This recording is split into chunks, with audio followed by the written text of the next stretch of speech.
Salut à tous les mecs, on est aujourd'hui sur le plateau du Five avec les frères ici présents.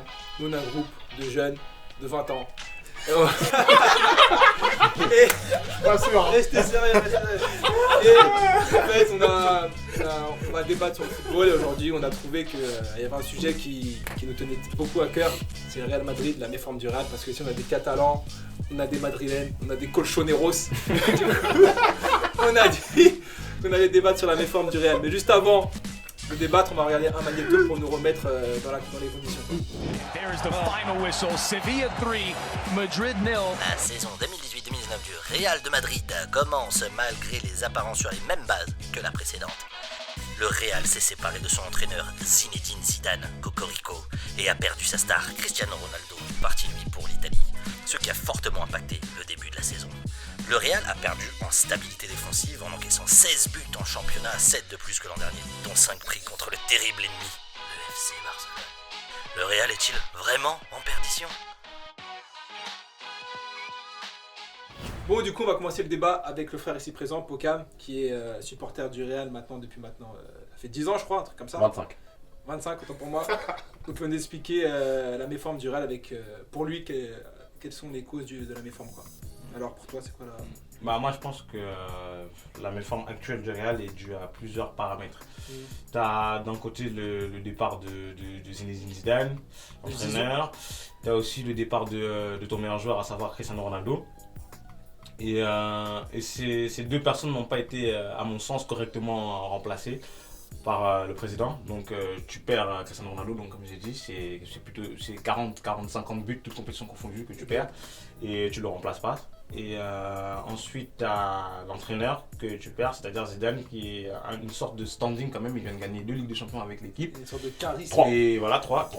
Et tu le remplaces par un Lopetegui. Bon, j'ai rien contre Lopetegui, hein, je connais pas son CV, mais c'est pas le même charisme que Zidane. C'est pas le même charisme et c'est pas la même manière d'aborder l'équipe. Et donc je pense que voilà, ces paramètres-là sont avec aussi le recrutement, sont les principaux paramètres qui font que le Real a du mal en ce moment. En fait. Donc tu penses que Mariano, c'est pas un bon joueur, quoi. C'est pas une bête de recrue, si je peux me permettre. En étant le Real Madrid, je pense que Mariano, c'est pas le recrutement idéal en été, en fait. Je pense que Mariano a été recruté uniquement pour calmer les supporters, dans le sens où le vide. voilà, Excuse-moi, ils ont Attends, recruté personne. On va juste écouter le frère qui a... directement. Mais du coup, je vais te couper aussi directement. Parce qu'il y a des gens qui, comment, ne savent pas qui est Mariano. Du coup, qui est Mariano? Plus Mariano, c'est l'ancien Mariano attaquant de l'Olympique Lyonnais, en fait, l'année dernière. Encore Oui. Encore un. un. La malédiction du Le Real. Real et Lyon, c'est des meilleurs amours. Justement, pour en parler de Karim Benzema et d'autres joueurs qui, pour moi, devraient porter le Real Madrid après le départ de Cristiano. Comme qui, par exemple? Comme Modric, Ouais. comme Kroos, comme Bale, Comme Ramos. comme Ramos. Le capitaine, quand même, faut pas l'oublier. Et je suis désolé, hein, Mais je vais te le dire, mais ils n'arrivent pas à porter le club. Attends, il y a le frère Casquette qui veut parler. Tu viens de citer des joueurs qui n'ont jamais porté le Real déjà. Modric n'a jamais porté le Real. Kroos n'a jamais Alors en porté fait, le c'est Real. justement ce qu'il vient de dire. Il veut qu'il prenne le relais. Mais Écoute ton frère quand il va parler. Tu peux pas demander Ce que lui veut dire, c'est que tu peux pas demander à un joueur. Tu Voilà. peux pas demander à des joueurs qui n'ont jamais eu ce rôle d'avoir ce rôle du jour au lendemain. Ça n'a jamais marché comme ça. C'est pas comme ça, en fait. C'est pas comme ça. Je suis désolé, mais quand tu, Après, moi, j'ai tu as un truc dans à tes dire. rangs, quand tu as dans tes rangs, laisse-moi terminer, quand tu as dans tes rangs le C'est futur moi Ballon c'est moi d'Or, qui gère. le C'est moi qui futur gère. Ballon d'Or, il C'est doit moi quand qui même gère. être capable de porter un club. Je suis Non, mais désolé. il parle de Modric, il parle de Modric en Un l'occurrence. potentiel futur Ballon d'Or. parce que Mais c'est un entre contraire. ce que tu espères et ce qui se produit sur le terrain, il y a une différence en fait, il y a un décalage. Par exemple, le Dimension. Real espère que ce soit Bale qui porte l'équipe et qui fasse le rôle que Ronaldo avait. C'est pas possible. On le voit sur le terrain, le jeu qu'il emmène, ce qu'il emmène à l'équipe, c'est pas la même chose que bah, dans ce ce que cas, il y a un Ronaldo a problème. amené. Il y a des grands joueurs qui ont évolué sur le banc qui soi-disant sont des cracks ou je sais pas quoi, comment il s'appelle l'autre là, Asensio, qui a Asensio. toujours été surcoté. Mais Non, je pense même pas. Je pense pas qu'il était. Non, je pense pas qu'il était surcoté. Je pense qu'il était dans un effectif où il avait 20 minutes voire 10 minutes de jeu et du coup ce qu'il a porté dans ces 20 minutes là était essentiel. Or Ok. maintenant il se retrouve à avoir un rôle beaucoup plus important et il n'a pas les épaules pour supporter en fait, Il tout a simplement. jamais- oui, c'est On le Parfait, voit. parfait. On le Bah, voit. en parlant d'effectifs, on va maintenant parler du mercato. Qu'est-ce que vous pensez? Qui vous pensez que le Real doit recruter pour essayer de relever le niveau, quoi, pour la fin de saison? Parce que là, c'est la misère, quoi. honnêtement, ce qui est sûr, c'est qu'il n'y a pas de joueur sur le marché du calibre de Cristiano, ça c'est sûr. Ouais, ça, c'est... Avec Messi. Merci. Quand même, tu négliges Lionel Messi, un joueur important. non Il y a seulement. Pavard aussi. Hein. Christophe Pavard, de certaines. Bref. Il est champion du monde, hein. Il est champion du monde. Hein. Il n'y en a pas autant qui peuvent. Il y en a pas beaucoup qui peuvent jouer autant. Non seulement, et voilà, il n'y a pas de joueur du calibre de Cristiano par sa qualité technique et par son aura. Donc du coup, finalement, pour moi, le Real Madrid, c'est un problème beaucoup plus profond. Je pense qu'il faut qu'il se penche sur les joueurs qui sont là actuellement, qui fassent déjà le ménage, à mon avis, parce que voilà, pour moi, il y a des joueurs qui ont un statut qu'ils ne méritent pas. C'est-à-dire, Cite les joueurs. Oula. Sergio Ramos, c'est un Sergio Ramos, je suis désolé. Sergio Ramos. SR 90. Qu'est-ce que tu reproches à Sergio Ramos là, parce que je comprends pas bien? C'est que c'est un leader de vestiaire. Il doit pousser les autres à être meilleurs sur le terrain.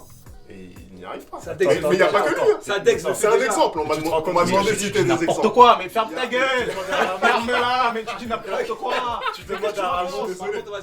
Non mais qu'est-ce qu'il Tu demandes à Ramos d'agir en tant qu'entraîneur-joueur. Bah oui, c'est ça en fait. Tu veux aussi qu'il tactiquement apporte quelque chose. Mais j'ai donné un seul nom pour l'instant. J'ai donné un nom. Mais c'était le mauvais Mais nom. tu peux pas reprocher à Il a Ramos. des seuls irréprochables. Fallait donner Nacho Fernandez, fallait donner. C'est bizarre. Non, mais tu veux reprocher quoi? Toi qui donne rien. Tu veux. Moi, je pense que voilà, il y a des postes clés. Pas forcément j'ai pas de nom en tête précis, mais je pense que voilà, déjà il faut recruter un finisseur. Parce que le problème actuel du Real en attaque, c'est la finition. Je te vois venir. Parce que je suis là. Tu veux parler du finisseur, on va parler du neuf, on va parler de Karim. Karim C'est de grosses merdes. Karim n'est pas un finisseur. Non, si, pèse tes mots. Je pense que voilà, beaucoup de gens depuis plusieurs années C'est le fustigent Karim. français de la Ligue des Champions, faut pas le soucier. Incroyable, merci beaucoup. Karim, Il est top 4. Et s'il continue à jouer dans une équipe qui fait tout le temps la finale de la Ligue des Champions, ça risque de monter encore. Mais écoutez, à un moment donné, on parle d'un joueur que ça fait plus de 10 ans qu'il est dans le club. Ça fait plus de 10 ans que peu importe les entraîneurs, il s'impose toujours. Donc Karim ci, Karim ça, voilà. Quels postes doivent être comblés? Donc je continue avant qu'on me coupe. Comme je disais, je pense qu'on a besoin d'un finisseur.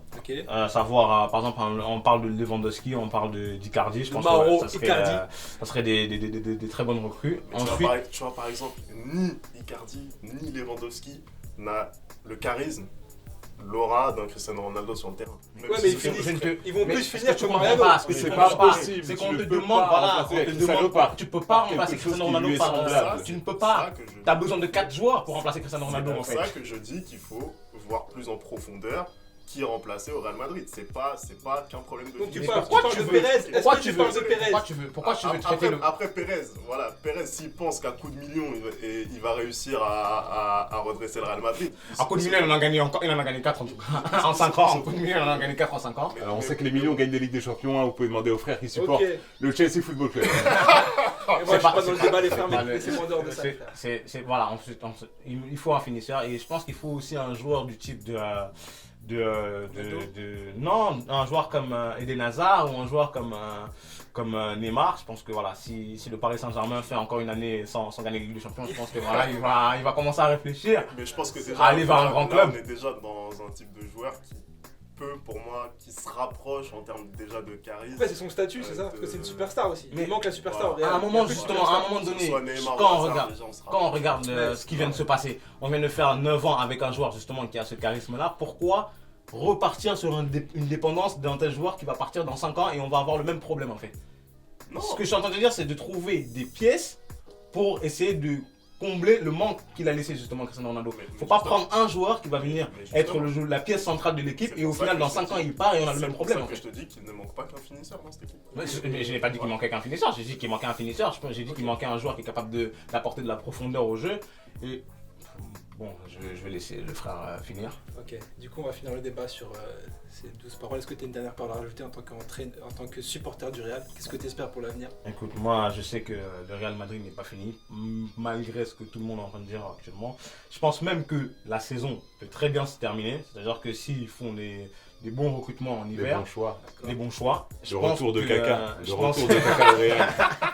Je pense que le Real peut finir sur le podium en Liga déjà, à défaut d'être 6ème. Et je pense que le Real peut même aller chercher encore une Ligue des Champions. Parce que là, si on se souvient bien, l'année dernière, ils étaient exactement au même point et au final, ils ont gagné. Ok, ça par contre, c'est un autre débat. Du coup, on va clore le débat sur les derniers mots du frère. Donc voilà, j'espère que ce débat vous a plu. Surtout, n'oubliez pas de vous abonner à la chaîne. Ok, laissez le pouce bleu, ça fait plaisir. Et je vous dis à la prochaine. Ciao.